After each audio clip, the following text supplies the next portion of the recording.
The past day or two, there's been a couple pieces of, I guess, still somewhat breaking news about either bills that have been passed or being presented. I'm curious about your impression of, for instance, in New York, they apparently, I believe as of this morning, have banned chokeholds. The social media reaction I saw was largely, they were already banned. Why are you making such a big deal out of something that it shouldn't have been allowed in the first place and apparently wasn't allowed?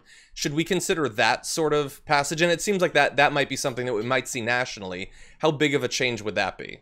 It's not that big of a change. I thought chokeholds were banned after Eric Garner, so I don't know why we're banning them again, other than that the ban wasn't enforced or it wasn't treated as it should have been. Like, I want a national kind of basic police force handbook, and this is how we deal with situations nationally. This is the code of conduct nationally, so when an officer doesn't do what's in that code of conduct, they can be brought up federally as well as within their department. We need a federal type of code of conduct that is uniform, that applies to everybody, and we need that quick, fast, and in a hurry. This is not something that is a one-off situation. This is not something that is just a once-in-a-lifetime thing. This is repeated. This is happening over and over and over again. There are T-shirts and flags and signs full of names of people that have been victims of this, and we need to just get this under control. This is too much, and politicians need to look. Let me give you a juxtaposition. Did you see how fast Democrats and Republicans came together when it came to the PPP response and it came to getting loans to small businesses? Yep. It sure would be nice if politicians could move that fast so that unarmed black men weren't killed in police custody, wouldn't it? Yeah, that would be something. It would be a shock as well, but nice. Right? Yeah. When introducing you, we mentioned that you founded an organization, People Over Profits. Can you tell us a little bit about that group? Yeah, it is kind of goes with what's been my political career the entire time. One of the main issues that I think is facing this country is wealth and income inequality. And that inequality is at the heart of a lot of issues we have in this country. This police issue is one of them.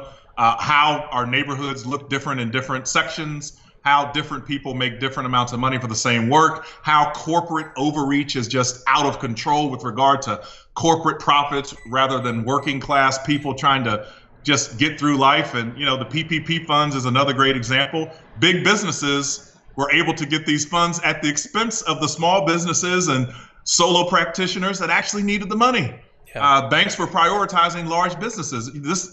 No matter what happens in this country, I don't care what amount of riots, I don't care who the president is, I don't care who the Speaker of the House is, the top 1% in America are going to continue to profit and profit very well. That's something that every American ought to understand is a problem and is a distortion of our capitalistic system here in America. It should not be that way. It does not have to be that way. Working class men and women need to have the ability to live the American dream, attain the American dream. And right now it's very difficult for them, but it's very easy for the top 1% to do everything they need to do. Yeah. Well, Sean Shaw, we certainly appreciate you joining us and talking about these very important issues. You know, we're hopefully going to see progress soon. Perhaps we can touch base as more actual substantive changes start to be initiated. Maybe we can break those down together. I would love to break it down and talk about it. And on the other hand, President Trump is having his first kickoff in Tulsa on Juneteenth. Now, that ought to tell you that maybe we're not as far as we think, that there's a significant portion of people in this country that refute everything that we just talked about today. Yeah, you might be right about that. Well, thank you again.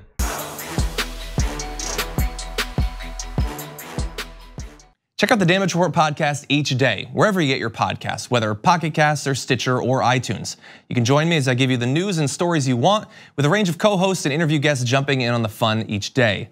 Again, that's the Damage Report, wherever you get your podcasts. And if you get them at iTunes, don't forget to rate and review. Sometimes I'll read them live on the show.